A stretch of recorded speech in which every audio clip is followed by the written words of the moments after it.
Welcome to another episode of the Other Comic Book Show. I'm joined today with ever loving Dave, the main man, Joe's Dueling, the foot connoisseur. What's going on, guys? I'm great, man. It's cold outside. Snow's still on the ground. Been for a week and a half now. More coming. So Yeah, that's now you know how I felt for 2 weeks. hey, man, that's the Midwest for you. I don't even know what I don't even know what the sun looks like anymore. We got like 2 hours of sunshine in like 2 weeks. It's insane. We had a badass sunset tonight. It was fucking awesome.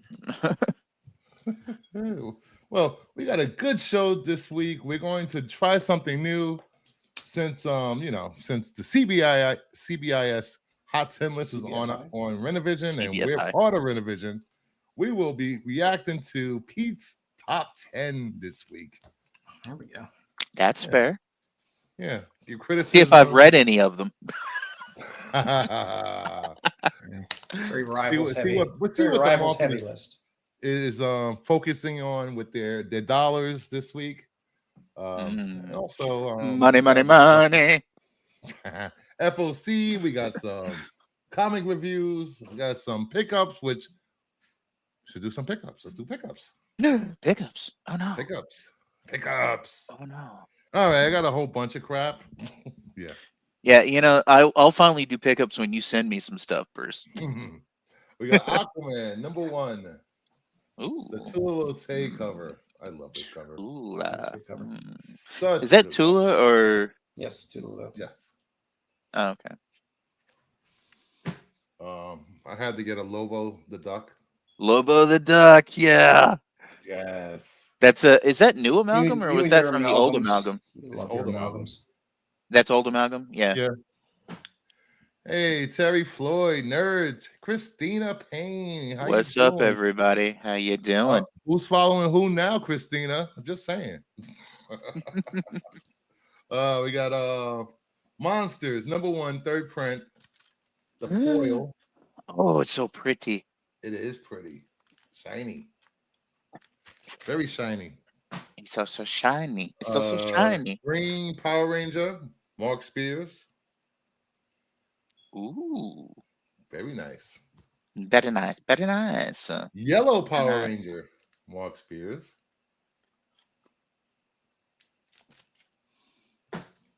Hey Lisa, what's going on?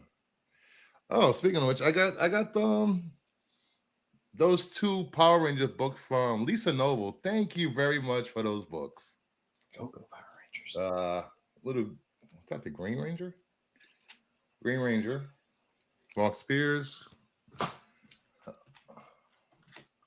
A couple of Shazams.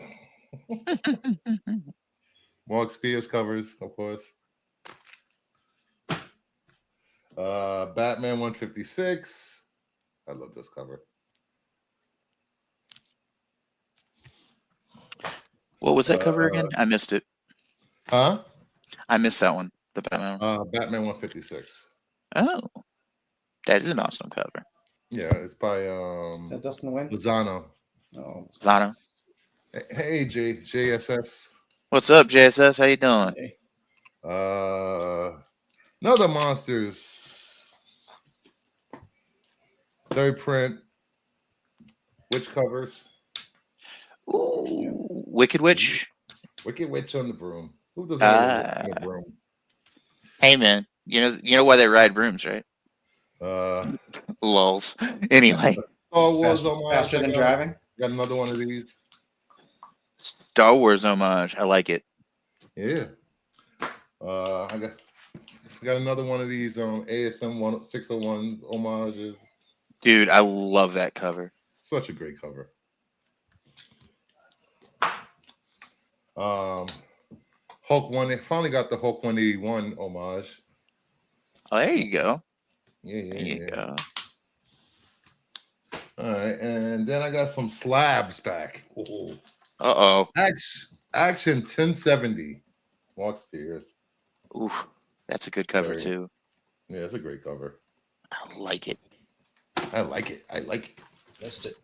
What? Um, 9.8. 9.8. List it- Venom list it facsimile fast. foil from New York City Comic Con. Ooh, Absolute Batman. number one. Absolute Batman 1. The foil. Oh, pretty. They did a pretty good job on these absolute foils. Yep. Lilith number 1, Joe's favorite cover. Oh, I have got to read that book. It's It's good. on my list. It's on my list. It's very good. I just got issue 2. I enjoyed issue 1 a lot. Hey, I'm getting on the ground floor possibly. Great. Yeah, That's good. yeah. Mark Spears, Monsters 1, the 1 in 50. 50. I eventually want that cover because I love that homage. Yeah, it's a great cover. Of course, Absolute Batman, the Akira. Oh, yeah. There you go. Yep. And that's all I want to show today. Joe, what do you got? Let's see. I got, of course, a lot of I Doll finally got parts. doll parts. I love Anna Vecchio. She's wonderful. So no, Vecchio did all those covers? no, Vecchio did all of them except for this one. Okay, who's that one? I forget who did this one. I had it on my list a couple weeks ago. Ah. I'll have to check. That one felt like it took forever because I pre-ordered it so damn early. Little Killtown, Top Skull, and of course, little Heat Seeker.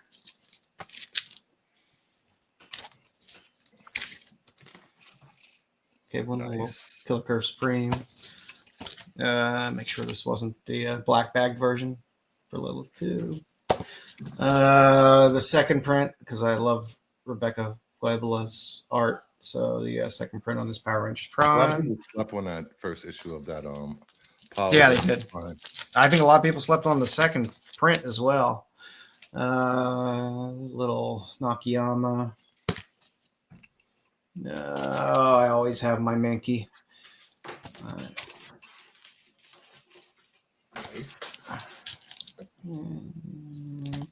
Little Usagi. Can't go wrong with Usagi. Little Ickpot. Little Kickstarter action. Little Lobos Kickstarter action. Little Suspiria. A little more Suspiria. She has been doing some really amazing work. Yeah. Little Shikari. Ignacio No.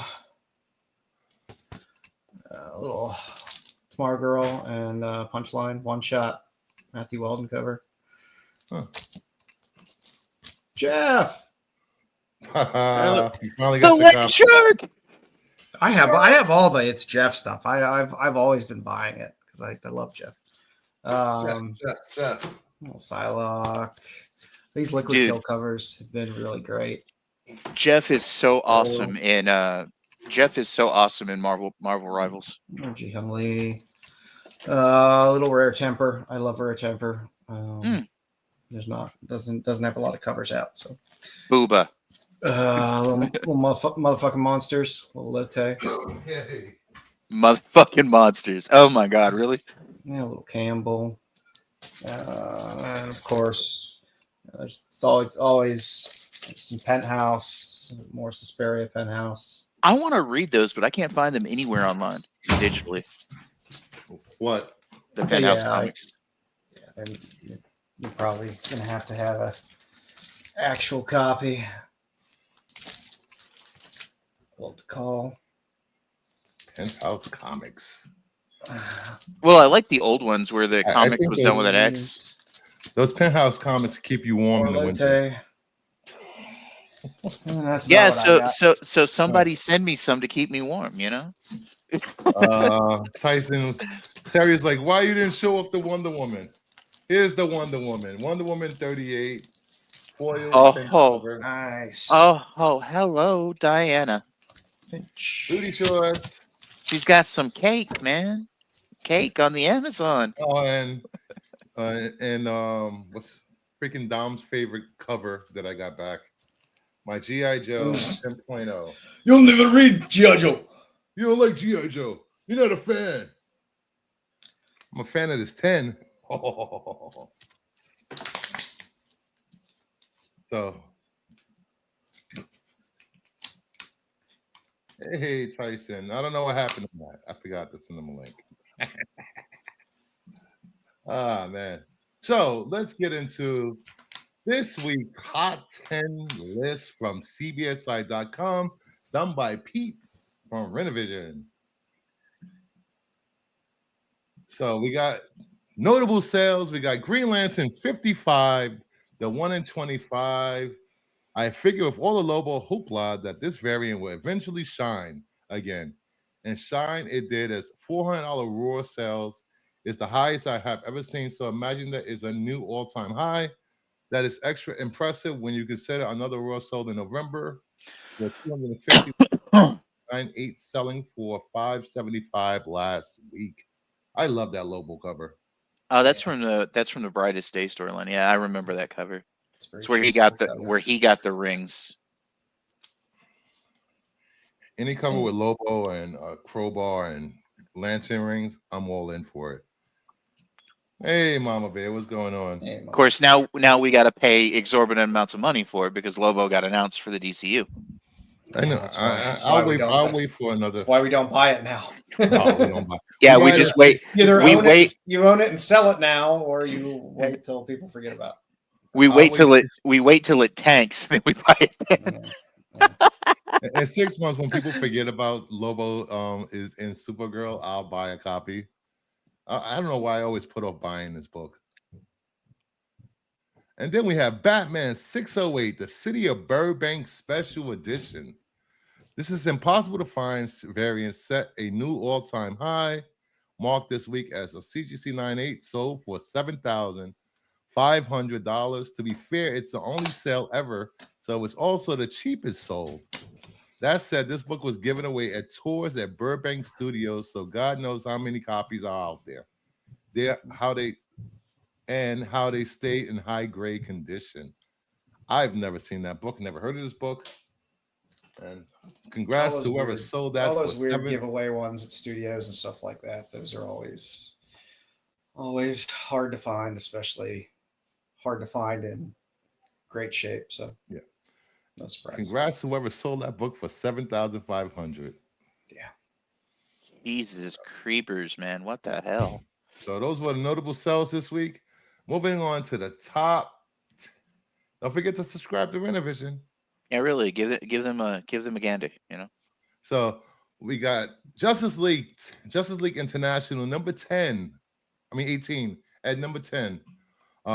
Grabbing the last spot of the list this week is another repeat, but a deserved one as volume was solid at over 30 sales this week, raising the average sale up to $10 as the highs are hitting over 20 plus for high grade copies.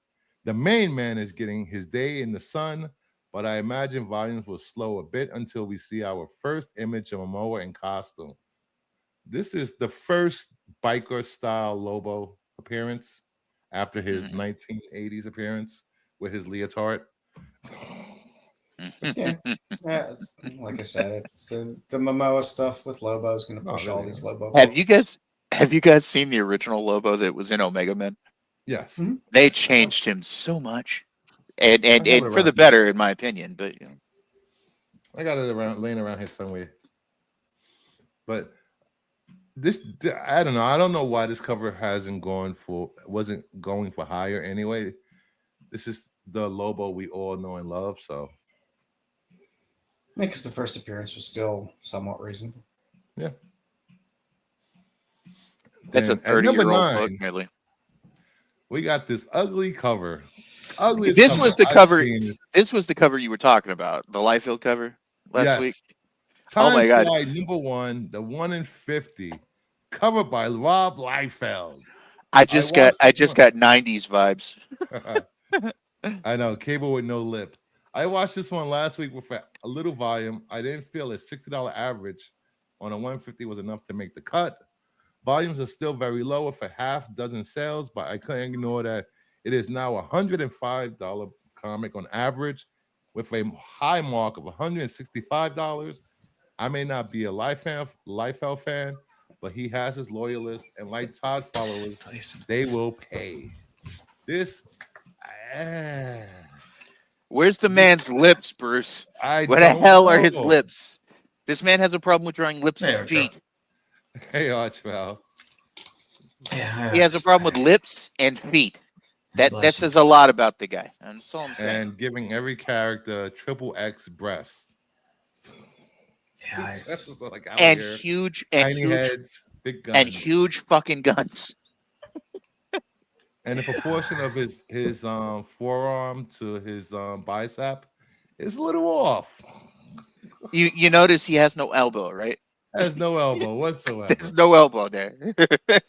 I don't understand. And his blade is a bit square. Yes. Who is he cutting with that blade? Maybe it's a At bludgeoning number 8, weapon. Omega Man number 3, dropping from the top spot. There's His the first sun appearance crotch. of Lobo is still selling very well, even if volumes have dipped a bit to 100 Sun crotch. sales. The average sale climbed a tiny bit from $80 to $90 this week, which helped it hang on to a top spot on the list. In addition to the slight rise in average sales, this also saw a high raw sale of $300, which is quite impressive, considering the high CGC 9.8s are still around $450. Why would you pay $300 for a raw copy of this book when you could just spend $100, $150 more and get a 9.8? I don't understand. Exactly. And like Joe said, sun crotch. Sun crotch. Sun crotch. It's the sun crotch cover. Sun crotch. Like I said, it's still a reasonable raw book for his Don't first forget appearance. pouches and So. stupid looking guns. Liefeld staple. Yeah, I stay away from that kind of stuff. I just got better stuff to spend my money on than Liefeld. And then we have at number 7, we have Fantastic Four 281. Following the footsteps of issue 280, this is the first cover for Malice. Again, many cheap sales cleared quickly from the market on a couple dozen sales, but this has hit a high so far of $13. Not bad for a book that literally no one was looking at a few days ago. True. And like I said, damn Marvel Rivals and people specking on Marvel Rival characters. I mean, 280 is the true first appearance, but That's Malice, right? this is a better book because she's actually on the cover. You know, Recognizable for a D-list variant character. yeah. I play a mobile game called Marvel Future Fight, and they're about to do a crossover with Marvel Rivals for like characters. So we're gonna get uniforms for characters in the game from Marvel Rivals. That's funny. Which is interesting because Rivals is pushing a lot of books around. Hey man, Rivals is a pretty cool game, man. I can't play it very well because my PC kind of glitches out on it, but it's fun. My kid plays it all the time. At number 6, we have Mark Spears Monsters number 1, cover A. Speaking of unpredictable, I would not have guessed that cover A would have surpassed the Bride cover. But that's exactly what happened this week. While this didn't double in price, it still saw a significant increase, helping this book maintain a spot on the list, even if it dropped 2 spots. But this is now a $200 raw book on average, with a high sale of $350. Yeah, I have a feeling this one might find its way out of my box and onto the market. A CGC 9.8 even sold this week for $500, crashing through what I thought was the ceiling of this book. Jeez. That's insane. What is this an homage cover to something or no? No. He says Mark Spears said it's not an homage, but people said this is the Boys homage. I forgot what other comics that people think. Well, it kind of looks to me like all the monsters are looking at somebody in a grave or something, because they did something similar to this on an EC comic. Yeah, it's not What's up, Ed? It's not an NWA homage either. It's NWA, that could be it too. Oh yeah, I forgot about that. Yes, R12. Spears sent the surveys out today, by the way. I already Oh filled shit! mine I gotta out check. for my fat shirt. I gotta fill mine out. Yeah. Just in case you didn't, any people don't know, anyone that backed Mark Spears, Wolf and the Monster, they got a free T-shirt. So he sent out a survey to confirm your address, and your shirt size. Where do I get one of these surveys?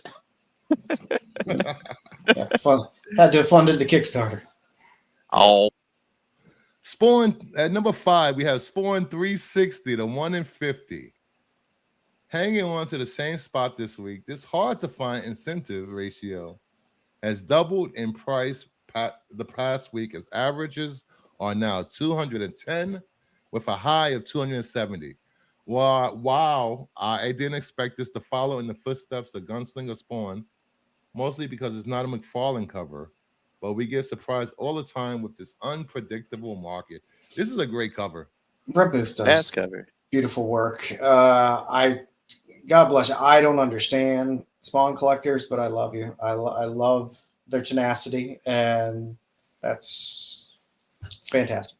I used to love this book, but I have to admit I didn't go past like issue 50 or 60. Like, not that I chose to quit. It's just I lost interest. I guess I don't know. Yeah. I may try to go back and finish from where I left off because there are some good stories in Spawn, at least in my opinion. I I think your best bet is to start reading Gunslinger. There's only like what 26 issues in or something like that. Okay, You can so do that in a few days. Gunslinger is another, I guess another Spawn, another Hell Yeah. Spawn. hmm because there was King Spawn, but I don't know if I don't even know if that's still going. Terry Floyd, did you get any of the cards this time, Brucifer? I did not get anything from the Kickstarter, but I did order some cards. I will be getting some cards soon. More cards, more cards. Mama Bear, at this rate, Brucifer must have a closet full of Mark Spears shirts. Nah, I'm only getting one shirt, unfortunately. Should have backed it twice. I get two. Then at number 4, we have Fantastic Four 280. Marvel Rivals is not only selling design variants this week, but also skin announcements for Sue Storm has folks running the back issues for this long forgotten Fantastic Four book. It is a great cover. Again, you don't get Malice on the cover like you do on 281, Yeah, but it's a great it's a great cover. And that whole John Byrne run of Fantastic Four hmm was great reading. It was fantastic, and for years, dollar bin fodder, which was just sad because it's good stuff. Yeah. He Yes, was you can purchase the skin that makes Sue Storm appear as Malice. So that's has sparked interest in that first appearance in back issues. Many cheap sales in the 30 plus we've seen last couple of days, but Raws are still hitting $16. And there was even a CGC 9 sale of $135. I actually used to John, one of my favorite writers. Uh, Mhm. Superman run was fantabulous. This run was good. The uh, the She-Hulk She-Hulk run that stuff he is did still was the really best. good. Yeah. Yeah. Hey, Cody, what's going on, buddy? What's up, Cody? How you doing? I don't get anything. Todd McFarlane. That's right. He's a shitty writer. Yeah. Todd McFucknuts. Toad McFucknuts. Toad McFucknuts. I met McFarlane once. That was a fun experience. Ran into him in a hallway at one of the cons I went to. And when I say ran into him, I walked around a corner because I was thinking. I walked around a corner and walked right into Todd McFarlane. The man made the most out of the industry. Yeah. There's no doubt that he's great at marketing. He merchandised the shit out of Spawn, and then his action figure sales are fucking phenomenal. You know his McFarlane line of toys, they are so well made and so affordable compared to some of these high end toys that other companies put out for these properties. compared to insane. the Marvel Legends shit and stuff like that. Oh, the I mean, Marvel it's stuff is fucking great. garbage. Oh, it's so garbage. This is fucking great. But that being said, Todd, like I said, Todd may not be able to write himself out of a paper bag, but the motherfucker has good marketing. That's all I'm saying. I mean, my favorite Spawn is the HBO animated series. That got me into Spawn. So No, man, I had the same experience with the Undertaker. I thought I ran into a leather wall. Yeah. you ran into a leather wall. I ran into a comic book prick. At number 3, Amazing Spider-Man 65, the Rivals cover. The final part of the dominating Triumvirate of the week, much Triumvirate. like Magic. There were a lot of cover price sales, but once those cleared, we started seeing more like $10 sales. Over 100 sales already, with a one high so far of $18. Again, his is all over 2 days, so I will be curious to see how this plays out over the week ahead. I saw these covers. I don't know. There's going to be some Rivals heat for a while with Yeah. stuff. Oh, yeah. People like it. Especially It since is the what it game's is. doing well. Yeah. I have it loaded on my PS5. I tried it on the PC. It was too much cheating going on. I just hear my son cursing all the time while he's playing it, but I make him use Jeff all the time. So I was like, you got to use Jeff. You have to use Jeff. Dude, Jeff is fun. All right, we got Magic number 1, the Rivals cover. I mentioned all 3 are selling well, and this one has a little less volume at 80 plus sales, but still hitting $25, $30 high sales despite many cover sales to start. But this is only 2 days old at this point. Averages on the rise, as each subsequent listing seems to be looking to much more than just cover. I should have known the Magic. It's not like these are rare. They're not. They're good. They're good covers. I mean, they're good covers. I don't care about Fort Rivals. I like Fort Rivals. I want a talking plush of Jeff. Yes, that would be awesome. Like I said, they'll probably hold some long-term value, but not much. But it's a good thing to probably get the set, sell it as a set. Yeah, makes sense. And at number 1, all new Venom number 2, Rivals cover. I'm shocked that a video game can capture the attention of the market like this. I can't think of another example of this, but every new character or skin announced, leaked, rumored, etc. seems to trigger the market. Mm-hmm. And then we have these design variants. Open order books that I don't think shops realize the demand that would ensue.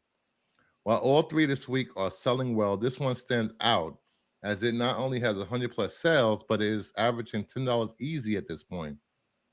While many fetching higher as the high sales hit 30 already.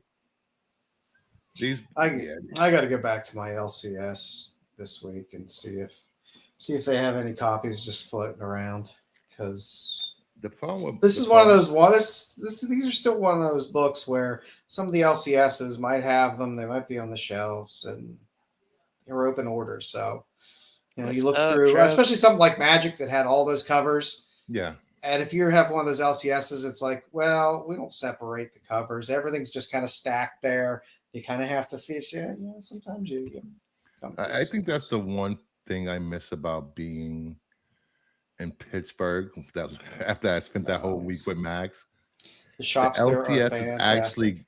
they actually get the variant covers. Unlike here or my LCS, hey, here's a cover A. Cover B, what are you talking about? We don't order variants.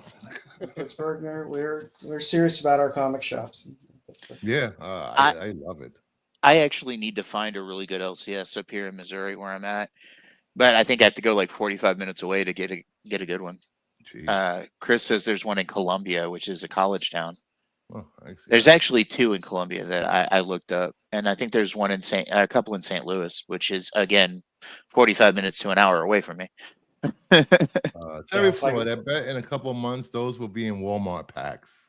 It I might don't even be. think they do Walmart packs anymore. because weren't those diamond overages? Yeah. I In think Walmart so. packs? I think they were diamond overages. Yeah.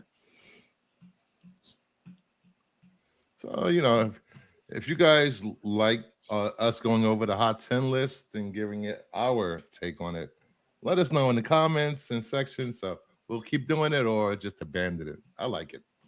So let's move on to comic reviews. We reviewed 3 books this week, and all 3 seemed to were actually good.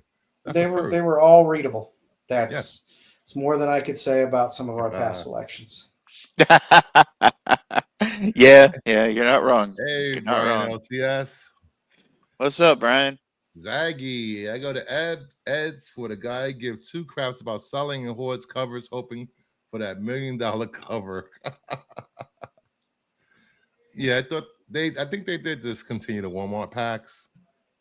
That's everybody. So Yeah, first and book so- up this week Nobody's going for was diamond. Magic anymore. #1. It is not magic.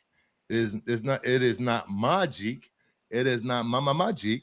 It's magic #1. And it's also Liliana Rasputin. Yes. So I Sister of thought this book Colossus. And was Dark Child. I think it was fun. A fun first issue. Dark Child too. Yeah, you're right. Her celebrating her birthday with the X-Men. She's like, "Screw you guys, I'm leaving." Yeah. Left my favorite X-Men, Cyclops, with cake on his face. Poor Scott. Planned this whole thing. She just walked out on him. Scott's a twat. Scott's a twat. I did Always think has the been. Always has been. demons attacking mutants and taking them. They didn't linger too much on stupid stuff, so it's Yeah. like Yeah. some of these books are like, there's 7 pages of the birthday scene, which would have been unnecessary.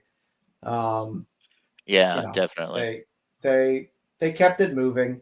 They kept the story moving. They set up what they needed to set up for the first issue. So Yeah. Yeah, we I was don't happy we with don't read Nemesis books on this channel. BK can read those books at his house.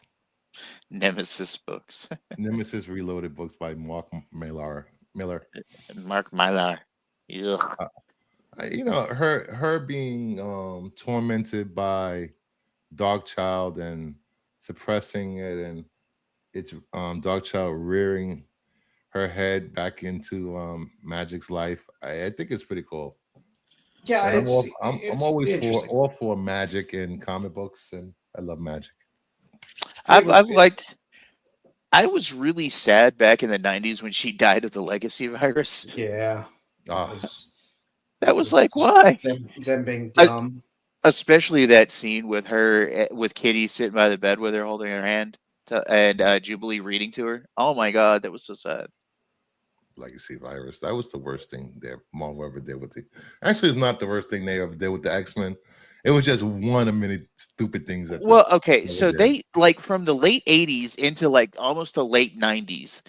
It was wave after wave against the X-Men, man. They started out with the Mutant Massacre, then it was Fall of Mutants, then it was Inferno, and then you had the thing with the crossover with the Avengers in the early 90s, then you had Fatal Attractions, then you had Age of Apocalypse, and then you had the Onslaught shit. Don't forget about the stupid Siege Perilous stuff when they went through the Siege Perilous. No, that stuff was actually interesting. I did not like There any was of that stuff. there was a reason for that happening. Some of this other shit, there was no reason for it, man. Fatal Attractions, tell me what the fuck the reason for that was. Aside from Magneto lost his shit again. Oh, Executioner's Song, there's Forgot another about one. that. But that was actually a good story. Executioner's Song was a good House of story. M. House of M, late early 2000s, you had House of M, no more fucking mutants, and you had Decimation. Then you had Utopia. I mean, come on, man. Then we had The X-Men did not get a fucking break. Sword of Swords or whatever the hell that was called. No, that came later. That was during the early Krakoa era. But no, like before that, you had Utopia, which was like proto Krakoa. Then Yeah. you had the Dracula stuff that happened, where some of them got turned into vampires. Um, then you had the Why apocalypse would there shit that happened. fascination with vampires in the main storyline? I don't get it. Then you had the stuff that with the apocalypse, with the rise of apocalypse again. I mean, like, now I will say though, a really good scene was in the early Krakoa era stuff where they were trying to get all the mutants to come to Krakoa, Yeah. and Apocalypse shows up, and Magneto and Xavier are like, "Okay, what do we do?" And Apocalypse goes, "Hey, you're finally listening to what I've been saying for fucking years. I've been the knee. I'm with you." I just want after that whole Krakoa stuff, I just wanted my bad mutants to be bad.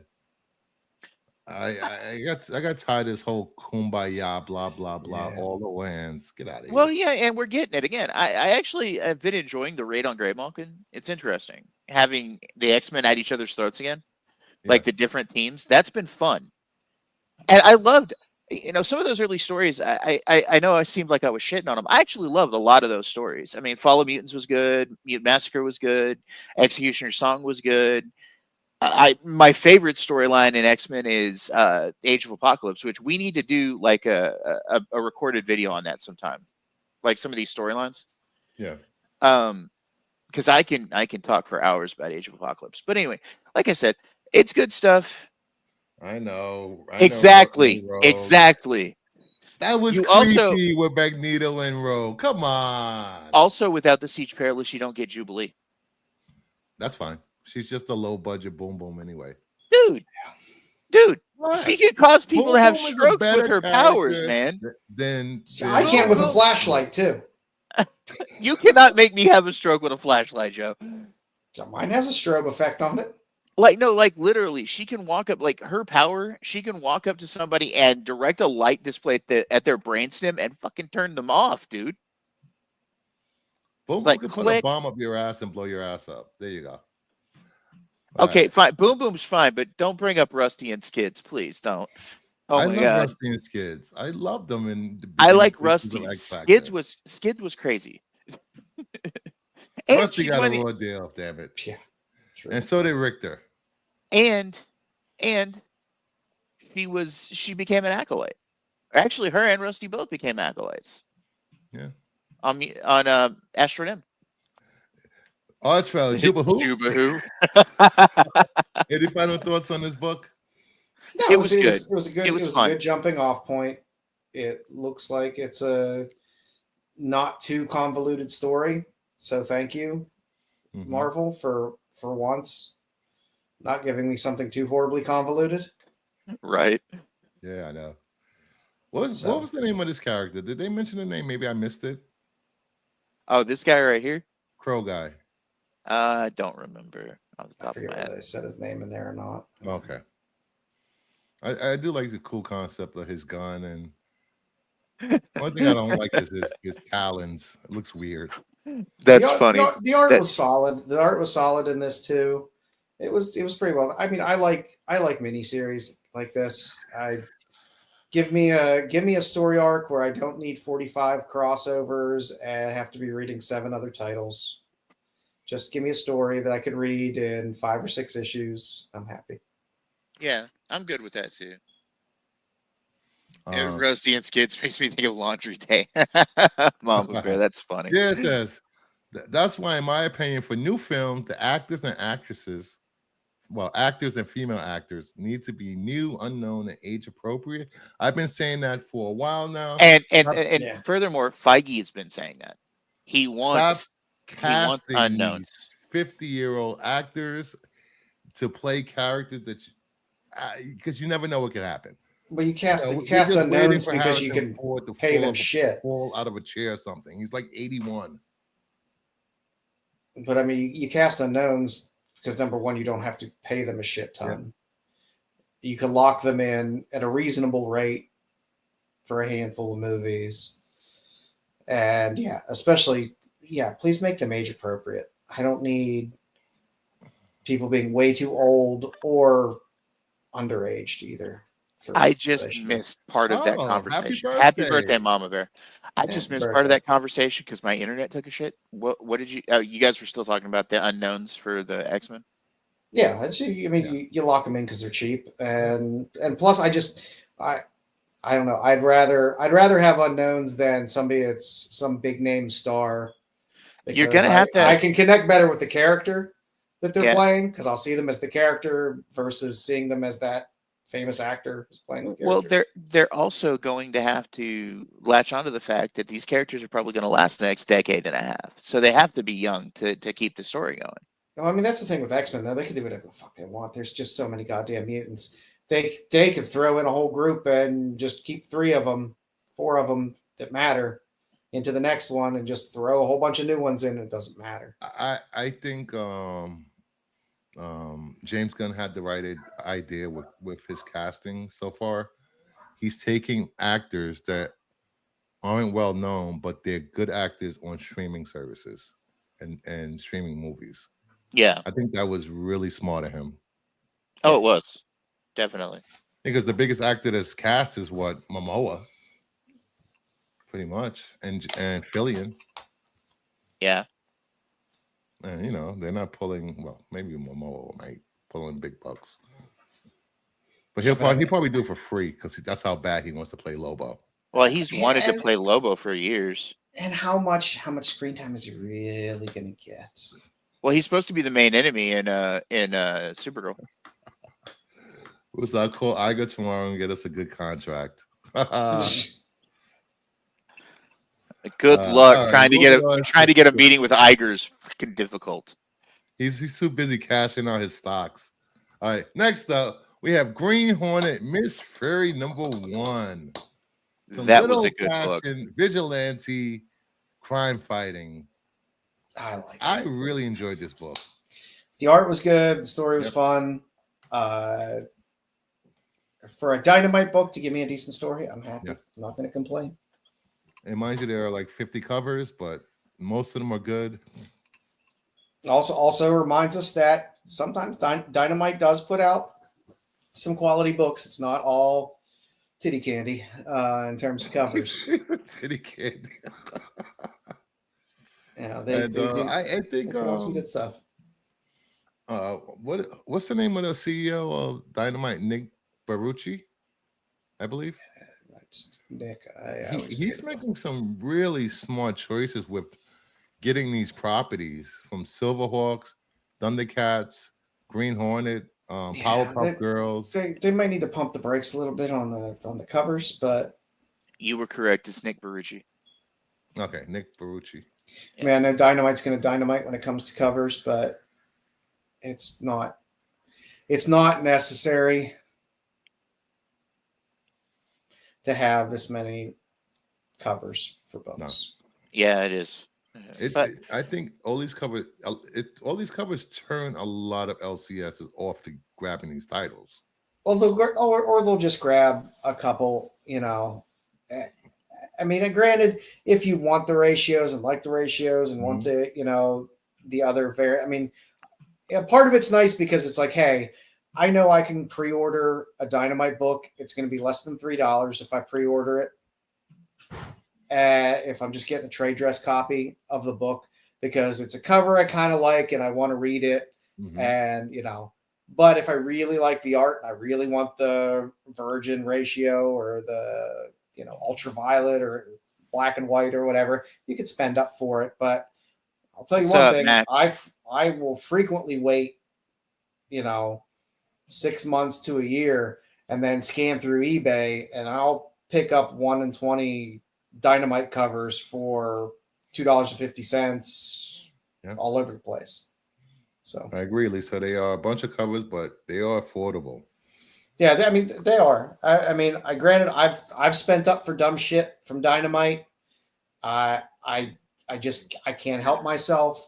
Like when they did the Savage Red Sonja stuff, there were Dan Panosian line art covers of that stuff that were pricey, but I'm a Panosian collector and I'm a Sonja collector as well. And I wanted those, but for the most part, I mostly just buy the trade dress stuff because I like reading them and looking through them. You know, all this comic reviews we've been doing since the beginning of Kingdom of Nerds. It has made me want to go back and like review major big storylines in comics, like do like release them as videos. Yeah, Like they were saying, maybe go back and do early X-Men, early Avengers, some of the pivotal storylines throughout history of comics. I think that would be a great series that we can do. and I'd be all for it. I think if we're going to start with X-Men, though, we need to start with God Loves, Man Kills. Yeah, that was a good one. Yeah, that'd be great. A marriage of A great art and marriage great of great writing, art. exquisite, rare as fuck. I mean, this book is right up my alley. This is the kind of stuff that I like. Just like I like hard case crime stuff Yeah. with the gun honey stuff and stuff like that. And Minky Woodcock. I like the noir kind of Yeah, more it's detective street based. level shit, man. Yeah, Street it's level more shit. street level stuff. It's a little more grounded, but you And normally I've get a always- decent little story. I've always liked Green Hornet anyway. Yeah. I used to watch the old shows and all that. So You good. know, it's funny. This when I was reading this, I got a little teared up. I teared up a little because it reminded me of my granddad. He used to love Green Hornet. Had all the cereals. He used to. I don't know where he got all the cereals on VHS that they used to have. Oh yeah. It was just like they don't make stories like this anymore, and it's a shame. Because they're fun stories. They're, like I said, they're grounded. They're not overly complex stories, but they're fun reads. Yeah, they And definitely. like I said, the art is very decent on the interiors. Mhm. Because a lot of times with these books, you'll get really fun cover art, and then the interior is garbage. Return of the Living Dead. But Horrible book. Anyway, Return of the Living Dead, worst book of the year. But I mean, this is fun. This is decent interior art, decent fun little story. It's a good read. All right, and the next book we reviewed, Aquaman #1, right? Written by Jeremy Adams, art by John Timms. Yeah, it was a. I don't give a shit about Aquaman. I just never have. I still don't understand his power set. It confuses me. You're a fucking fish person. Why can you fly? Why are you in space without anything? I just it's a weird power set for me to He's a wrap my head metahuman. around sometimes. Yeah, well, so is Wonder Woman. She got a helmet on. She's made from clay. I enjoyed this issue. It really his inner turmoil of wanting to be a hero and also having his duties with Atlantis and having a new baby. I didn't realize they had a child. I thought that well, I guess it's the new stuff because I thought that their son died. Didn't it? yeah, I thought their son got murdered by a family member. None of it matters. They can do whatever the fuck they want. I'm But, like- really looking. It's a number one issue. I love Aquaman. Always have. I didn't care what people said about Aquaman. This one ended with the Omega symbol, so Dark Side. Yeah. Dark Side. And we all know this Dark Side is dead, allegedly. Allegedly. But they've been seeing him. Superman saw him. In the lead up, Absolute Power or whatever, the lead up to this stuff. They saw him on the island. Or they believed they saw him anyway. But it was a good. It was, like I said, I think a lot of these people, they write good first issues. They get you into a story pretty well. It's pretty competent in terms of not dragging too much garbage out, setting up a story, then rolling with it. It's just a matter of whether they can keep it moving through the middle and whether they can stick the ending. But That final panel is badass though, with the Omega symbol burning like that. I don't mind. John Timms does decent artwork. His interiors are very comic book competent. It's nice artwork to look at. It wasn't super. I mean, it was wordy where it needed to be wordy to give you backstory, but When there was action, it was fine. It was a decent read. It was a quick read, which is what I want out of an Aquaman book. I don't want to sit down and dig into some Aquaman story. I just want a quick read for Aquaman. This was good. I would also like to see y'all get out your comfort zone, not just G.I. Joe. Transformers in the big two. I mean, I don't buy much Marvel and DC, and I truthfully don't. I don't really buy much Transformers or GI Joe unless it's a good Scarlet or Baroness cover. Terry Floyd, it's okay now. The Deep has taken over Aquaman's rep as the fish fucker. Yeah. He has. Yeah. Actually, no, he's a cephalopod fucker. That is true. It's the octopus. He's fucking. I will say this, and I take offense to that because I am cephalopod primus. Those are my people. Stop fucking my people, Deep. I will say this. While reading this, I'm like, while she was holding the baby, I'm thinking to myself, Mara, when Aquaman and Mara have sex, she's always wet. Ha ha ha ha. Yeah, water is not a great lubricant. No, it's not. All right. Moving on to Joe's Dueling Set. So what do you got for us this week? All right. So for Flaming, Hal #1 from Ahoy Comics, the cover B, the 1-in-3 ratio. Ahoy Comics has weird ratios, mainly because barely any stores buy Ahoy titles to begin with. But I love this Bill Cole variant on Hal #1. I think it's a great sleeper cover.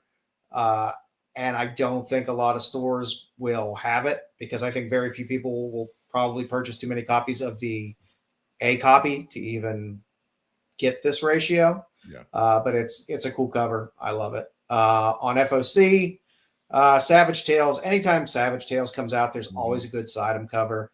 And this is no exception. There's also a really nice Barons cover and a Linzer cover as well. But Sidem Savage Tale covers, I'm just a sucker for them, and this is. I just added three new books to my read list. And just for Bruce this week for New Comic Book Day, Minor Arcana #5, the 1-in-25 is a Sebastian Fumora Virgin variant. I forgot to order this. I should go and order this after the show. You know what? Truthfully, probably just go on Boom's site, and I'm sure they have it there still. No. Probably at ratio or maybe. Is Minor Arcana a good story? I'm stacking them up. I want to read it in a chunk. It's Jeff Lemire. So Jeff Lemire writes good stuff. If it's Lemire, I trust it. Yeah. Getting out of our comfort zone. How about what are they up to? Issue 5? Yeah. How about we I'll say now we could review Minor Arcana next week, issues 1 through 5. We could do that. I'll go back. I'll go read them. Yeah. Yeah. We'll do that. See how good or not so good this book is, and I don't know why that character looks like Michael Jackson, but I can't unsee it now. It's your boy, and it's a ratio. And I know he is a hot artist. I love Fumara, and I like seeing Fumara do an indie. I mean, I guess if you want to consider Boom an indie title, I mean it is, but they put out numbers. Mike Syke. I reserved the B variant of Howl #1 at Ultimate Comics. If I understand them correctly, they only got one copy of the B for all their stores. Wow. Yeah, I'm waiting to see what I got. I ordered it from, I forget where I got it from. I ordered it from a couple different places, I believe. And I'll wait to see who cancels my order because that just seems to happen a lot for stuff that I really want. And I was talking about this book probably 5 months ago when I saw the preview for it, and I was just like, "Oh, this is a wonderful cover." What company is that? Ahoy. I'm looking at Midtown to see if they still have it. This way, anybody that wants it can go pick it up. That's where I ordered some copies from Midtown a handful of months back. So. Interesting. I know. Yeah. They still have copies of that book on Midtown, and they're selling it for $3.59. Yep. Yeah. It's not expensive, but I think it's something that once it comes out, I know I've been talking about this cover for a while. I know a few other people have Good as indie well. stuff. It's a great fucking cover. What was it? Was it Chris? I've got an alien on my screen. Yeah, so I think I'm gonna pick up like 3 or 4 copies of this book. I love you, bro. Yeah, I mean, if you could pick them up for if you could pick them up for Bruce. $3 or $4 Bruce. bucks. Chris is screaming in the background. He loves you, Bruce. Chris is Like I on said- my shit list. And like I said, the minor arcana for the ratio, I would check Boom's site on Wednesday because they frequently will drop their Is Savage ratios Tales? up there. Savage Tales is an anthology, right? Yeah. Okay. When everyone realizes they want it, it will be already too late. I agree. That's what usually happens with these low print independent books with great covers. This minor I'm arcana still thing that waiting we're for gonna review. my profane number 4, the 1 in 20 from Suspiria. For this minor arcana story that we're gonna read, this number 5 will be out next Wednesday, right? This coming Wednesday. Because we've only got 4 issues up, but if we're gonna do all 5, I guess I'll probably that's read all of them. It'll give me time this week to actually read and get into the story, so I can give a good review. Yeah, and I'm thinking it has to do with the arcane arts, tarot readings, and in case speaking of tarot readings, our friend of the channel, Cliff on Comics, was on MJ Comics earlier today, and he gave Chris he gave MJ a tarot card reading on stream. Oh wow! Yeah, I actually used to read tarot. DC tarot cards. I actually used to read tarot. I also have done Norse runes in the past. Oh, nice. It can be pretty lucrative. I agree with Mike as well. The B cover ratio cover for How To is also really good. So you can get out there and pre-order that now as well. Let me guess, Howl involves werewolves? Or is it just monsters in general? It's more I have 3 of the Suspiria covers paid for, but I don't think they will send them. Luckily, I only have about $40. Are you talking about that anime site, Terry? Remember I sent you that link, Joe? Oh yeah. They never mail my books. I emailed them and they haven't answered any of my emails. I get about 3 emails a week from Things from Another World, be like, your pre-order for blah blah blah has been canceled. I get at least 3 emails a week for books for that stuff. There we go. Terry, sent them some emails. Yeah, that's what I got. I got stuck with when I was looking for the Sarah Lone, the burlesque variant, which I finally got in the 9.8, which I was very happy with, even though I paid more than I wanted to for it. I had pre-ordered it from a place. I kept calling them. I'm like, this book came out a while ago, and they wouldn't respond. Then finally they're like, oh, we didn't get any of them. I was like, well, then you shouldn't sell them on your fucking site. JSS, the Savage Tales pre-sales and the 9.8 are about $50 without shipping. That's not bad. All right, moving on. What do we got? Oh, we got flaming covers of the week.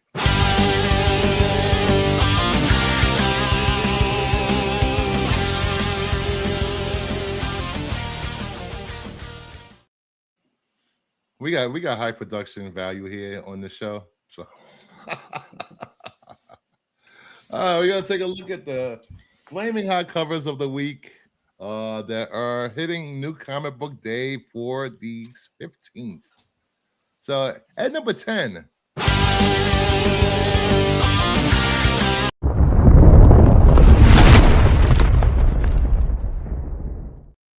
Oops, I hit the wrong button. We got Sectors number 3, the 1 in 20 Jodha Kumar incentive. None of the Sectors covers did it for me. He just didn't. Maybe it's just because I didn't really ever give a shit about Sectaurs Yeah. growing up. But I used to have these toys. none of the covers did much for me. The last homage they did was that X-Men 268, and that went pretty fast. This is already sold out on Midtown, so if you can get to your LCS and if you like this cover, grab it. And just a reminder, this is Oni Press, not Dynamite. So Yeah. you're not stuck with the 45,000 variant covers and stuff like that. So Hey, Chucky. Fugly cover, Bruce, but must have made this list. if it doesn't have feet or tits on it, it doesn't make my list. So you Doesn't know I make didn't his choose list. this one. The flaming hot covers can mean very good covers, some ugly, misunderstood covers, and some covers like this that I like this homage. At number 9.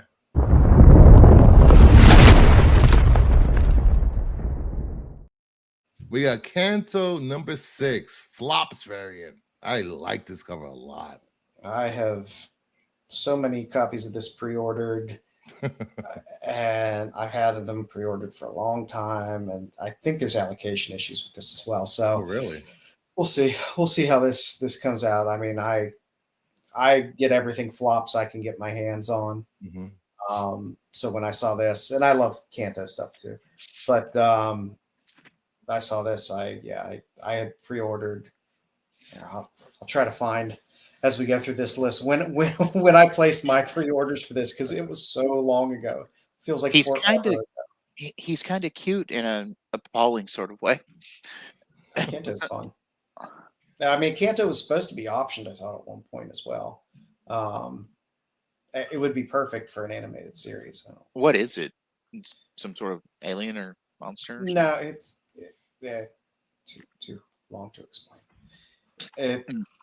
You just have to read. Add it to the list. There's what four miniseries, I believe. It's worth it just to dig into it and enjoy it. All right, add it to the list. Gotcha. Okay.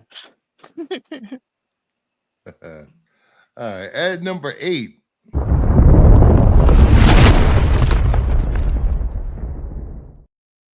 We have Horizon Experiment number 1, the 1 in 25 Lotte incentive.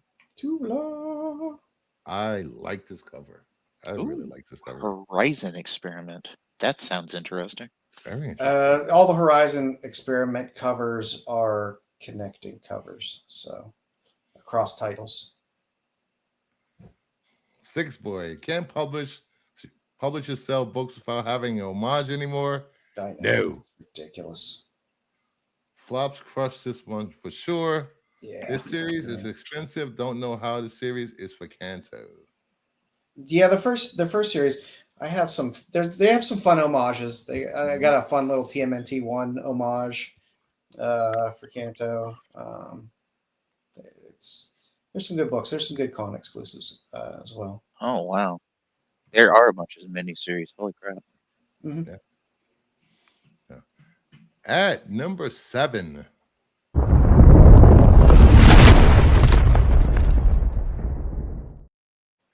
Nightwing 122, the Putri sweater variant. I had to put this on there. Whore. Everybody loves a little dick on the cover. Man whore. I am a man whore.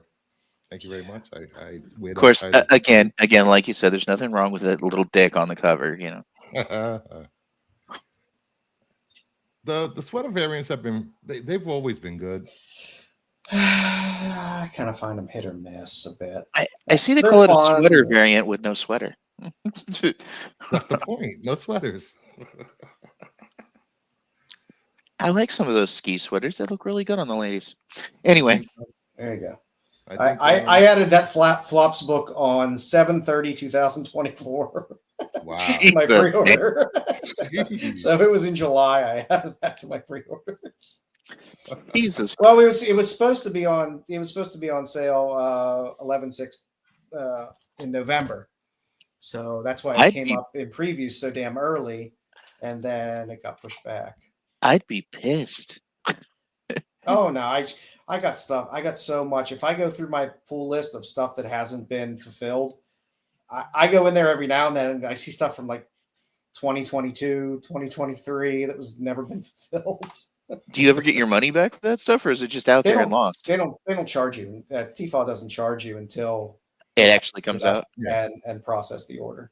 Okay, well that's good. Which is the only reason I really like their site, because number one, I can go in and I could load stuff. Like I got stuff pre-ordered out until April, and I could just keep building my list as stuff comes up, and then I can go and see what I've pre-ordered, and I don't have to worry about paying for it until the order comes up. Unfortunately, as you keep stacking stuff, then you find it's like, oh, I didn't realize this order for this 2 weeks was $400 because there's a lot of stuff coming out this week. You don't want to see my my TFAR for issue 3 of Monsters.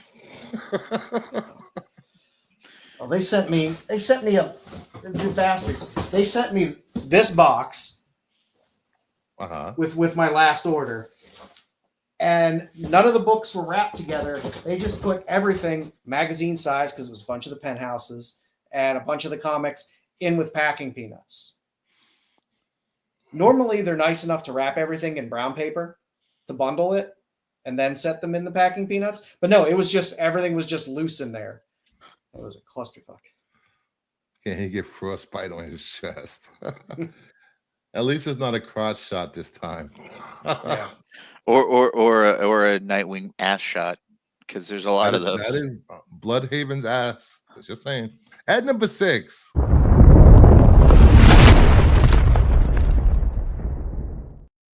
We have Doll Parts number 2, the 1 in 10 Vecchio Incentive. This cover is I like that cover. It's pretty. And Doll Parts 1 second print is on FOC this week as well. Ooh. Yeah, I did we review this? Well, I just got it in the mail, so. So maybe we'll just do an independent review next week. Yeah, Vecchio stuff is a little dark, and I mean it's very BDSM in Vecchio's titles. So nice cover, very nice guy. Vecchio's been killing it. Luana is she's my favorite. Her and Jasmine Darnell, my 2 favorite artists that I chase all the time. Oh, Lisa said it's dark and good. Yes. Top 10 male booty covers, just putting it out there. We'll have to do a search. At number 5.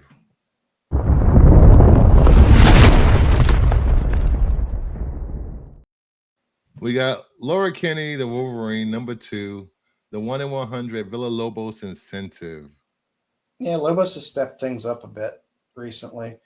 There is a trade dress version of this as well. Yeah. So if you just like the art and don't want to shill out $125 for a ratio, you can spend $4 and get the trade dress cover. I said this about this cover last night on SNS.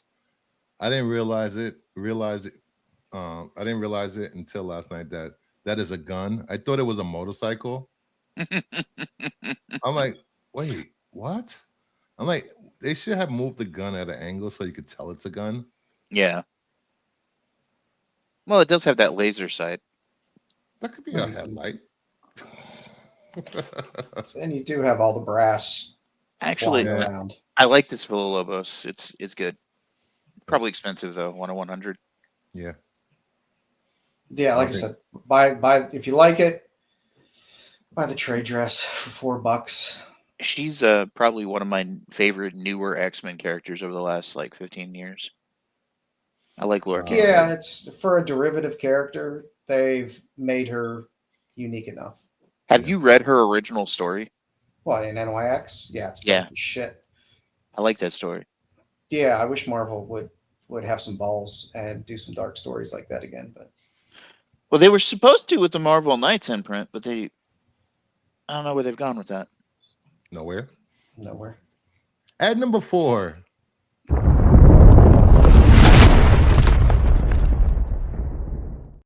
Jenny Sparks, number 6, the Lyrics Lee variant. This is a beautiful cover.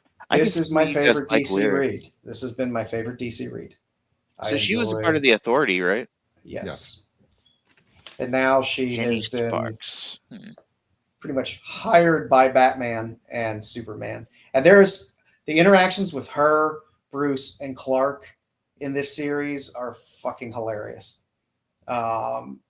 It's a fun read. It's Tom King. I know he's a polarizing writer for some people out there, and there's some Tom King stuff I really love and some Tom King stuff I don't. I love this title, and I'm really enjoying it. It's good stuff. Good. And this character is also fantastic. I would highly suggest reading this. Like I said, out of main titles of Marvel and DC, this is the only one that I care about reading regularly. Oh, wow. Jedi just posted in qualified chat that he told Sora Suhung was Sora Sung? Yep. Sora Sung that you did a spotlight on her on Friday's show, and she said DM me a link so I can watch it, even if not live. And then she posted under the link we Jedi posted. Wait, where is it? 2 days ago, I totally neglected this instant in the last few days. So she's probably watching the show with your spotlight about her. Excellent. Well, it'd be awesome to get her on the show. Yeah, we'll have to reach out. Jedi's always in her streams, so we'll have to get Jedi to reach out there now that he's made some contact. She'd be an artist fun or a one to have writer? on. Artist. And we got the top 3 books of the week coming up at number 3.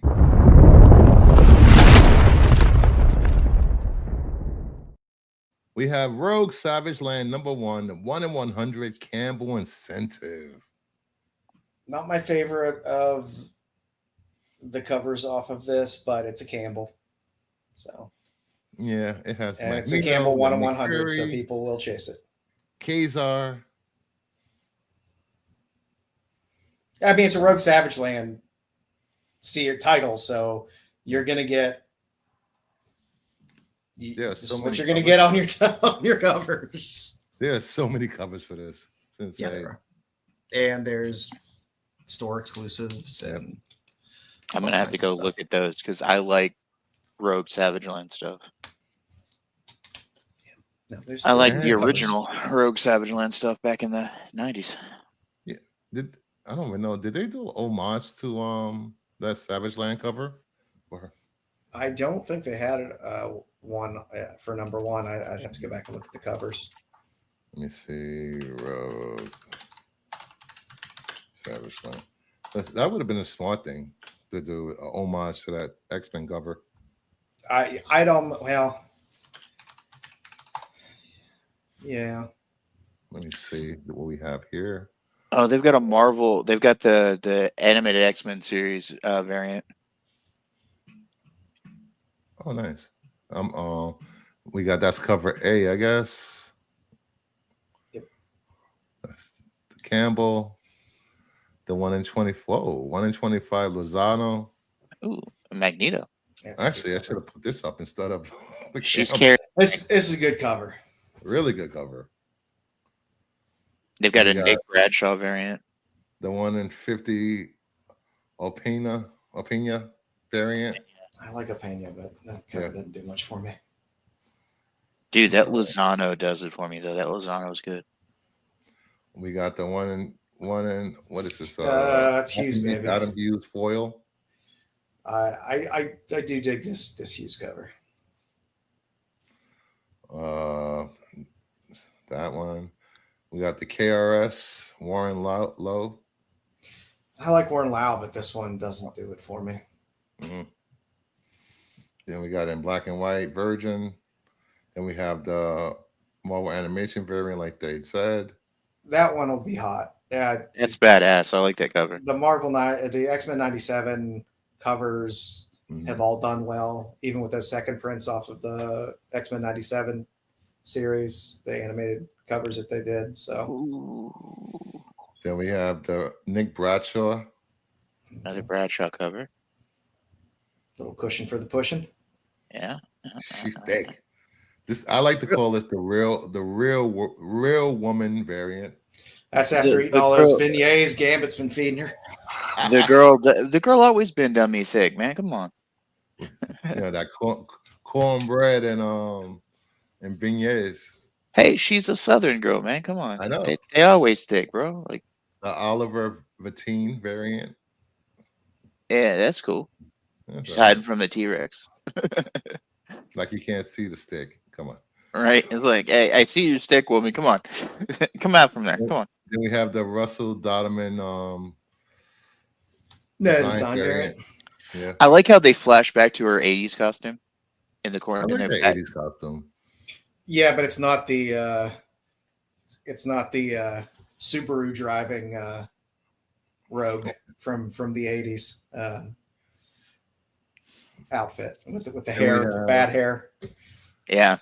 Sleeping Giants, Common Trader, Unknown, Nick Zerdy cover. I love this Zerdy Zerdy. It makes me feel dirty. face. just I don't looking like at the this thing. face. I don't like the face. But the rest of it's good. Feels like it needs to be airbrushed on a t-shirt. And that's it.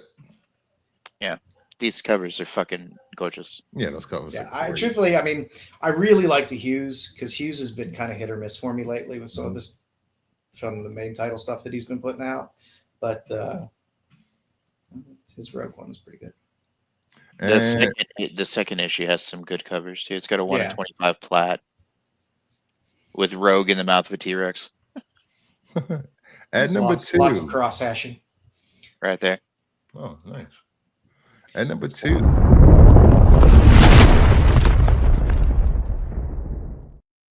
Ultimate Wolverine #1, the 1 in 100 Bermejo incentive. There is a trade dress of this if you don't want to shovel out over $100 for this incentive. I can Totally. imagine. Carry a big stick. But yeah, I mean, I don't know. I don't know the long-term value of Ultimate Wolverine 1 because we've seen him already. Yeah. Right? So it's not like we're getting a first appearance in this book of him. I don't know. Marvel Ultimate Universe just doesn't do it for me. I don't know. Hey, Bruce, that Pepe Larraz cover is good too for issue 3. Pepe Larraz is I awesome. like Laraz. And the #1 book of the week.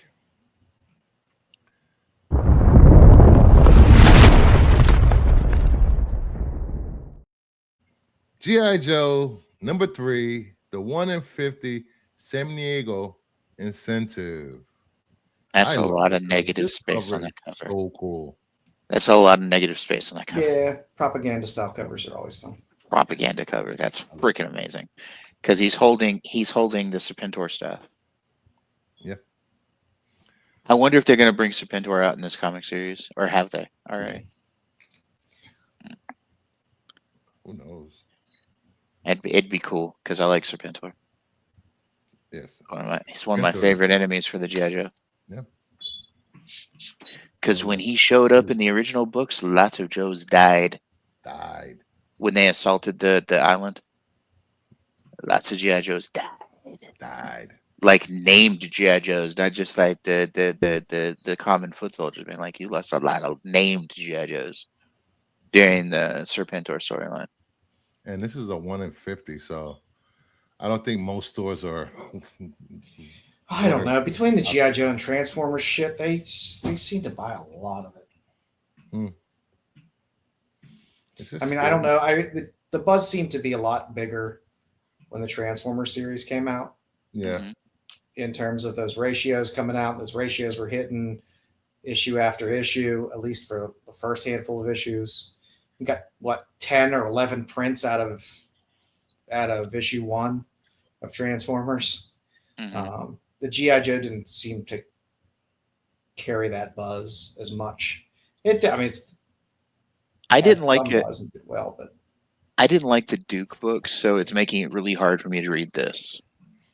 Well, I mean, that's the other thing that the G.I. Joe did all those individual series. Like with the Transformers, you had you had Void Rivals, and then they launched into a Transformers series. with GI Joe, you had all those miniseries, so you were getting fed GI Joe stuff. Yeah. Building up to this, but you still have the main title going as well right now. So you have competing GI Joe books. Yeah. Which is weird. I would rather buy My Little Pony covers or Space Usagi. I've been buying Space Usagi. Yeah, they've been having really good covers on their incentives. I like my Usagi covers. And you never know with Usagi. That's the weird thing. Usagi covers are so weird. Like all those Crow, Usagi the Crow ratios, those 1/40s, those all did really well. But I have other Usagi ratios. I was like, this is a badass cover. Shit. So, They did a Crow homage to Space Usagi. no, it was the series was called Usagi Yojimbo the Crow. Yep. All right, moving on to the next segment.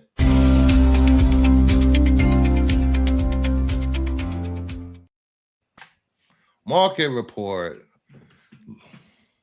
Let's see what sold this week. Haha. We have Amazing Spider-Man 316 newsstand signed by the Todd Father. Sold for $1,320 for a newsstand. Isn't this one a first appearance? No, it's just okay. It's It's just Venom. Full cover appearance, second cover appearance. You get that? First full cover, second cover appearance. Because he has the little face in the one. Yes. Yeah. There are currently 12,435 copies on the census. There's 10.0 of this book. The problem with CGC census, they do not separate direct and newsstand on the census, which is stupid. They could do it if they wanted. And this is 1989, so it's 50-50. So, all you newsstand chasers, I don't get it, but okay. Because people will roll them up and put them in their back pockets. Hey, Dave, it's just like, it's okay. I bought it at the newsstand instead of the LCS that was getting it direct. Like so many of my books from this era are newsstands that was just because that's where I was picking up my books. Yeah. Wow, Artrell. Then we have Amazing Spider-Man 667. This great Spider-Man Delato variant cover from 2011, a CGC 96, sold for $14,400. Yes, they're currently 76 graded, the highest grade being a 9.8. Yeah, this book is crazy. It's always been crazy. Insane. That cover needs a careless whisper sound. Yes. Yeah, this cover's always been insane. Yeah. That price is insane. I just couldn't imagine myself spending that much money for a modern book. No. I mean, I understand the rarity of it. There are not many out there, but ain't my wheelhouse.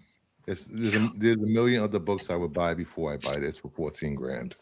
I could see as a Spider-Man collector wanting to have this book in your collection because it is a great Delato cover.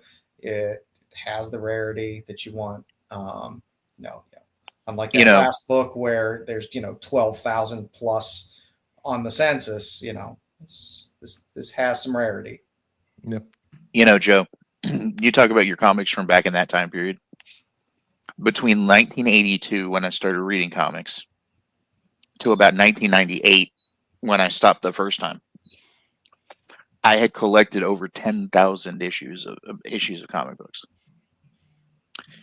and I sold them all. There's nothing wrong with selling books. Nope.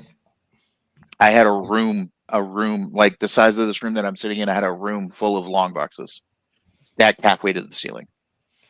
Most of the stuff that I collected in the early 90s and when I was a teenager and stuff like that, I sold most of it off at one point because I just stopped collecting for a while.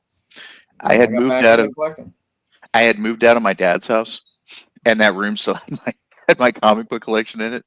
And my dad calls me up one day. He's like, "What are we gonna do with all this?" And I was like, "I'm gonna sell it." And he goes, "Okay, you've got a year. Otherwise, I get rid of it." Because Next he had book up. he had his own stuff, like his own comics. My dad had collected just about as much as I did, but he would buy like 70 issues of a #1. He had 100 issues of the Death of Superman. No joke. Had a whole long box full of them. All right, we got Batman the Cult #1, DC Comics, 1998, signed by Bernie Wrightson and Jim Starlin. CGC 10 white pages sold for $5,160. There are a total 660 graded on the census. There are 7 10-0s of this book. They actually got a 7 10-0. 10s. Jesus. I'm amazed there's 10 of them. Oh, there's actually 8. Anybody read 7 this blue story? labels in this one sign, so there's 8 10s on the census. That's still. Has anybody read this story? I have them over there somewhere. Well, it's Crazy. because it looks dark. Yeah. You got Bernie and I love Starlin. This is a great cover. I love this cover. Yeah. that's a good cover. Next up, we have Superman Man of Steel, number 18, 1992, a CGC 9.9. It's not sold for DCU. $3,480. There I are wonder what a DC 5,474 graded. There are 5 9.9s on the census of this book. I wonder what a DCU variant would go for of this book. And a 9.9, Yeah. probably like triple Yeah. that price. Jesus. Do you have one, Bruce? I know you're collecting the DCU variants. I have 2 of these on DCU and a 9.8. A 9.8. Yeah. But that price They're not that going price for that that much. price jumps dramatically from a 9.8 to a 9.9. What would it be like? What would the ballpark for this be in a 9.8? Let me see. 1,500 maybe? It's- In the DCU or just Uh-huh. regular? DCU variant. Oh, I don't think a 9.8 is ever sold of that book in a DCU. That's 18, right? Or, Yep. Yeah, 18.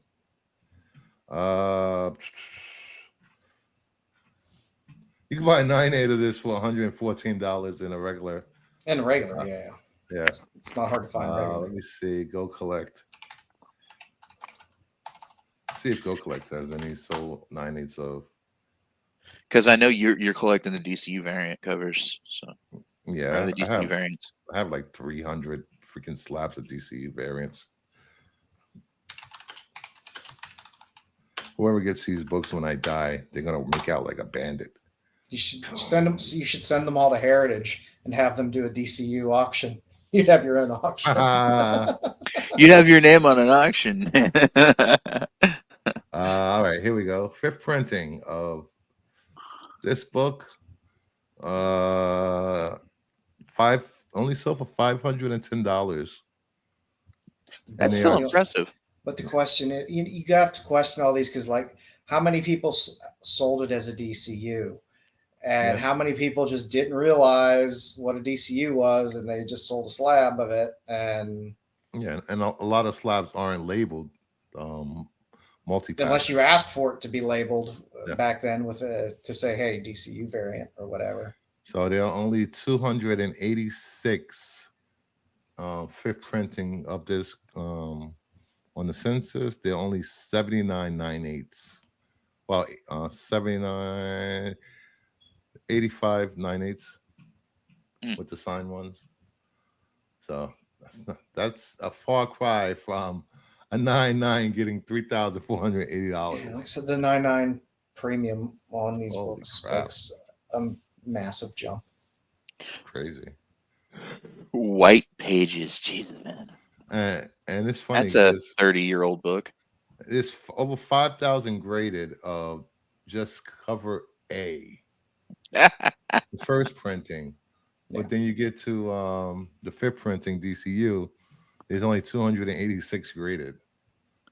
Wow. That's so weird. I remember when this was hitting the newsstands. I remember when this was in the LCS, man. Speaking of 9.9s, or is it a 10? 9.9. Uncanny X-Men 244 from 1989. CGC 9.9. White Pages. First appearance of Jubilee. Sold for $3,120. Now you want to talk about a drop off? Pull up the 9.8 price. There are 6,999 copies graded of this book. Yeah, if you look at the 9.8 price, you will see how drastic the drop off is between a 9.9 and a 9.8. Let me see. 244. Back in the day when I was buying these comics, I would read them, but I'd be real ginger with reading them, and then they would go straight in the back and board. I bet I probably had a 9.8 or at least a 9.5 in this book. Well, it's 9.8, then 9.6, then 9.4. Yeah, 9.4. Until you get to the eights. So, was that a newsstand or a regular? Regular. Direct. All right, here we go. That's correct. So a 9.8 direct of this book, average sales in 30-day sales is $166. See, yeah, it's not bad. It's not wonderful, but it ain't bad. No, but you see the craziness of the jump. Oh, the crater, yeah, it craters. Between a 9.8 and this, and like I said, looking at the book, you're not going to be able to see the difference between a 9.8 and a 9.9. And the highest known value of this book in 9.8 is $669 during the height of the pandemic. Yeah.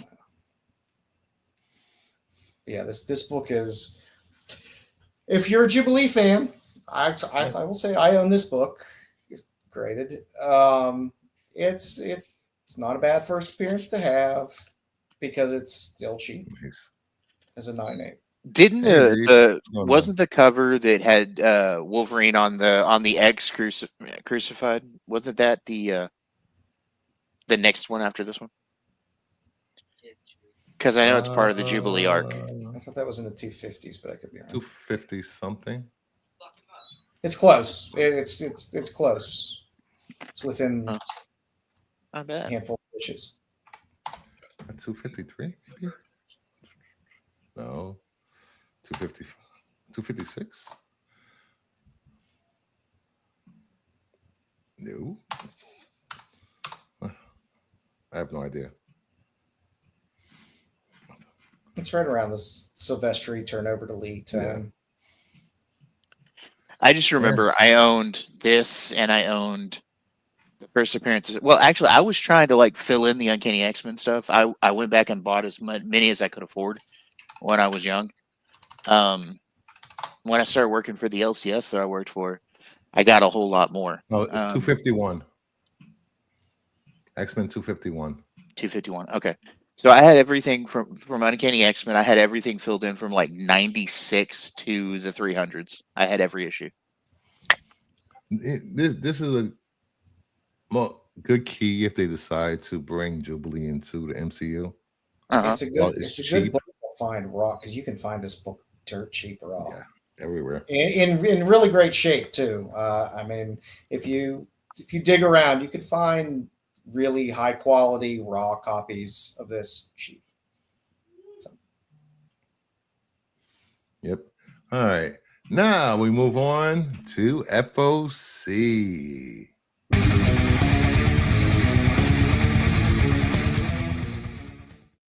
Little ultimate FOC this week. The last couple of weeks, FOC has been very light.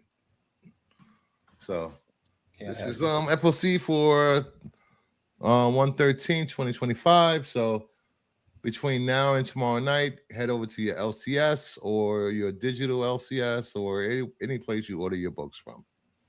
Let's see what we got. We got Absolute Superman #4, the 1 in 50. Chuffs. Who did this got cover? Batgirl #4, the Souza Micah. I do like the Souza Micah cover. I like that Souza Micah. We got Batman 157, the 1 in 25 Opina incentive. Pina. Not bad. We got 157 and 1 in 50 Grissetti incentive, which I love that. This is all still part of that storyline that's running, right? Yeah, Yep. which still a thing. Court of Owls and Riddler, and yeah.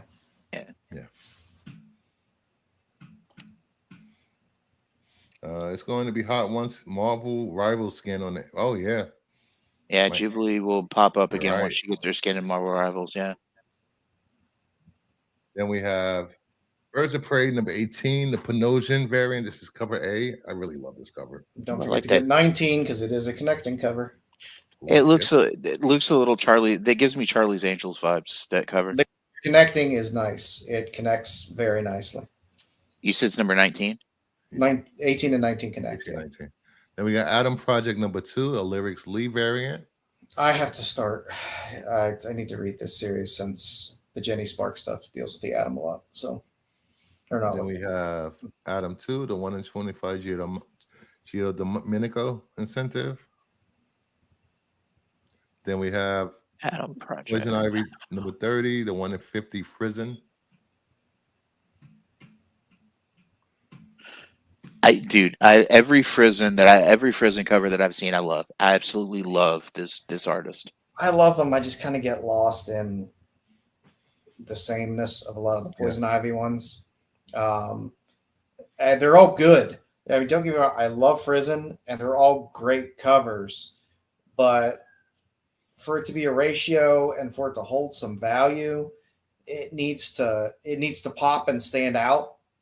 And if I put all the Frizen Ivy covers together, I'm like, there's other ones that I probably like just as much as this, and it's hard for one to really stand out. And This pop. cover seems very muted. Like, oh, there's no flowers in it. No, normally she'll do the different flowers in the Ivy nothing ones. pops about this cover. All right, then we All I know have is Poison Ivy 31. EOM's going to have a cover. So ooh. Yeah. We have Shazam Okay, number 20, Mark Spears variant. yeah, his story about having to go back and forth with DC on that cover in terms of what the hell they wanted was hilarious. Sorry, Shazam 20. I didn't update that. That's not his Mark Spears incentive. I have to look it up. Let me look it up. Dude, this connecting cover for the Birds of Prey, the number 19, Yeah. looks really good. It's in Big Barda and Batwoman. Yeah, if you put them side by side, they look really good together. I was just looking at that. Yeah, it's really a good one. Yeah. That Shazam 20 is actually a. It's in Huckley. In Huckley. It's a good Shazam cover. Yeah. If you are I'll call him Captain Marvel because that's who he is. If you're a Captain Marvel fan, that is a good cover. And then we have Amazing Spider-Man 67, the 1 in 25 Aka incentive. And then we have Immortal Thor 20, Panosian Flame variant, Torch variant.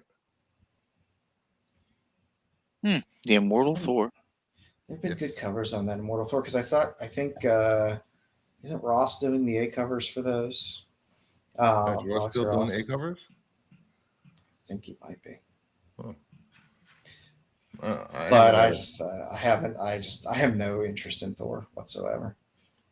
After the Cates stuff, and I just Not a Donny Cates fan. Yeah. I'm just saying, like I was reading through the Cates run and stuff like that, and I was like, okay, I'm Thored out. That's I had enough. Snake incentive. What are you implying? Scary.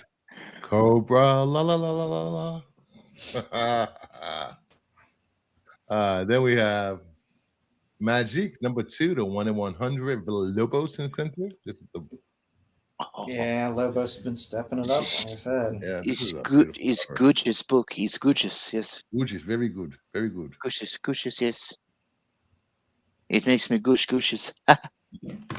Then we have New Champions number 2, the 1 in 100 Chew.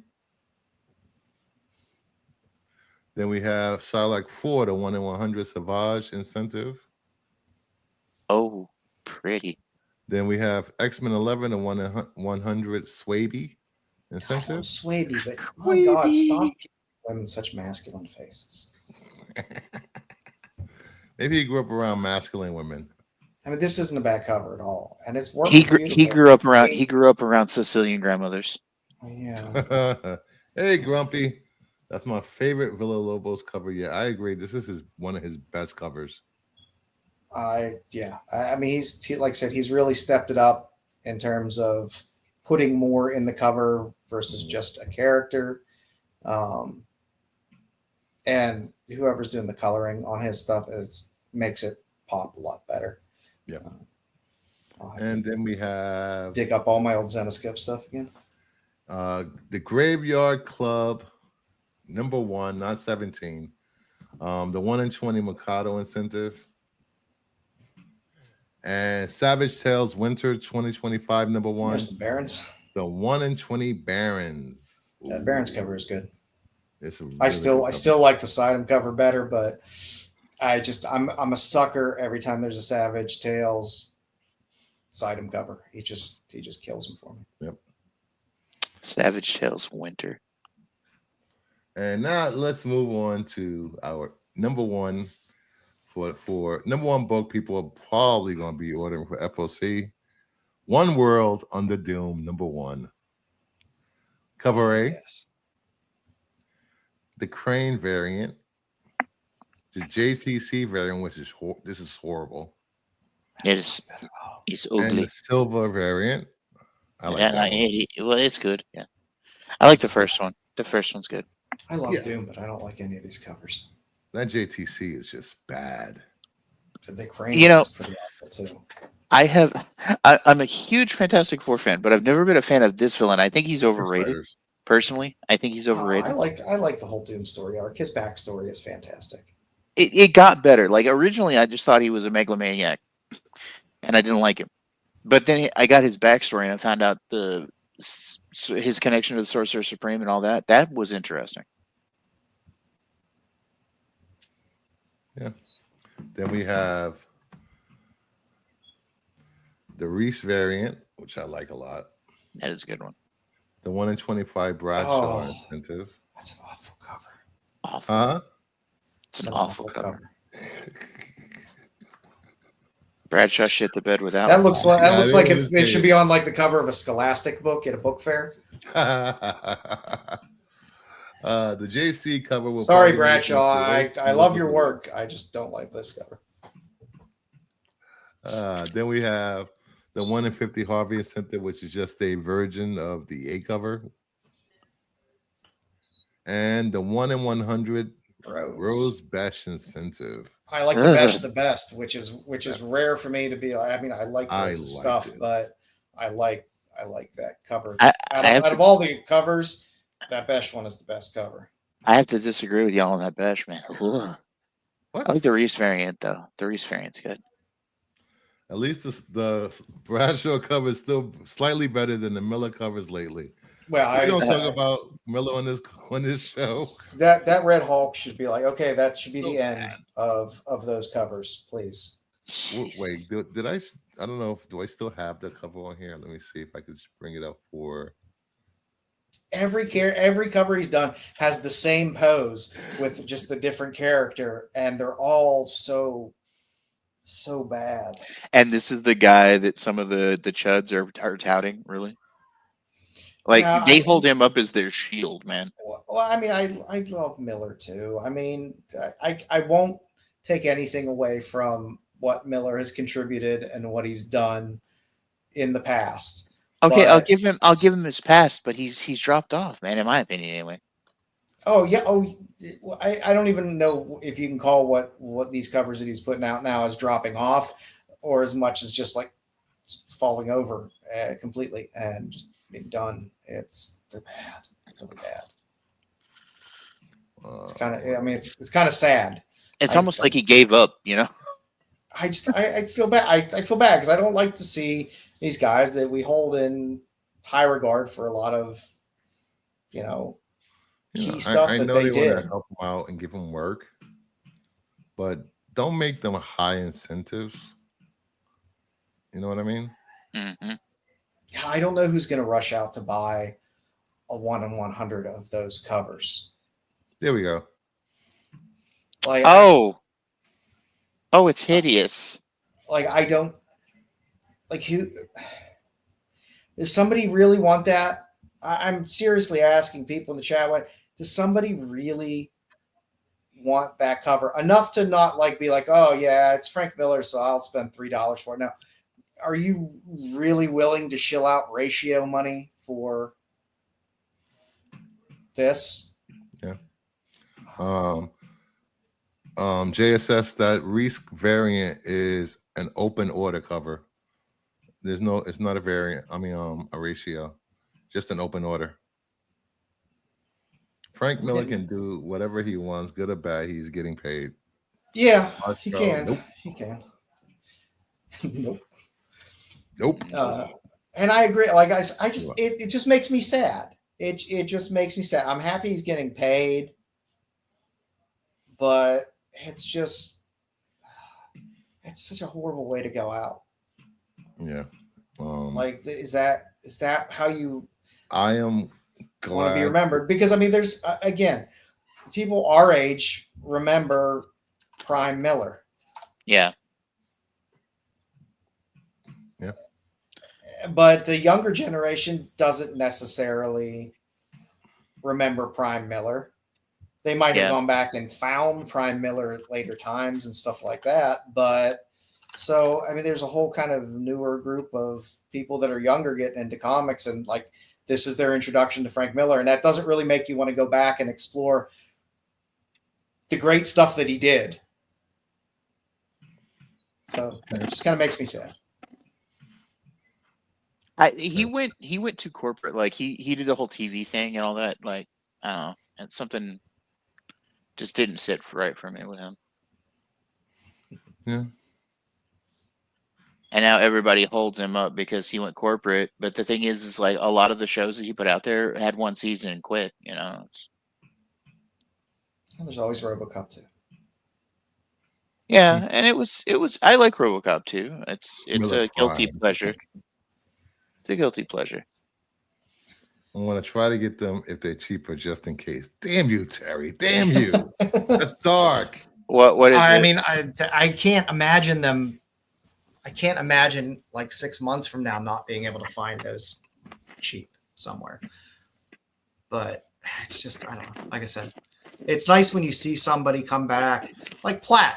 Platt comes back, and Platt had a cool cover on that What If Galactus cover recently and stuff like that. And you see that and you're like, Platt, I don't know who Stephen Platt is. And you go back and look, and then you can see all that crazy Moon Knight shit that he did. And, you could see some of the old crazy weird Prophet stuff. And, it makes you want to go back and see, hey, who is this person? What have they done? The Miller, seeing that Red Hulk and be like, okay, is this a charity cover? Is this, I don't know. So not everyone could be Jim Lee, Bill, or Frank. Sienkiewicz is great. Sienkiewicz he's a legend. Sienkiewicz still kills it, man. That man can still put out badass stuff. I love it. I bought the Jubilee blow-up doll cover, so why not? A Jubilee what cover? Blow-up doll cover. What book is that? What cover? What the hell? Jubilee. I'm trying to remember what I remember the mouth on it. Yeah, it looked like a blow-up doll. Was it a Jubilee book? Yes. I believe it was a Jubilee book. I forgot who the artist was. Was it one of the AAPI ones covers that they put out for Asian American Pacific Islander History Month? Hey Terry, what issue was that? It was some interesting placement and art choices on that cover. Yeah. But I'm more interested in when they do the Doom Academy stuff than I am. Doom Academy stuff might be interesting. I don't know why we don't have a Strange Academy going anyway, but whatever. I don't understand. At Marvel, I don't understand why Marvel shits the bed on stuff that could be fun and that they could just build out. And they had fun characters, fun series, it had traction, and then they kind of let it linger a bit. They did a couple little runs with it, but I don't get it. I mean, that to me is a perfect MCU candidate for a fun series. I agree. To have a Strange Academy. So I'd read it. Me too. I really enjoy Strange Academy. So if you want to hit me up on Instagram, Kingdom of Nerds _ on X, it's at Brucifer_1. You can find me. Hopefully, everyone subscribed to Renovision. I'm always there. Some form or another. You never know what show you're going to show up on. I don't know. I just pop in. Catch me on Max's show. Everybody can catch me on Twitter at Cephalopod Primus.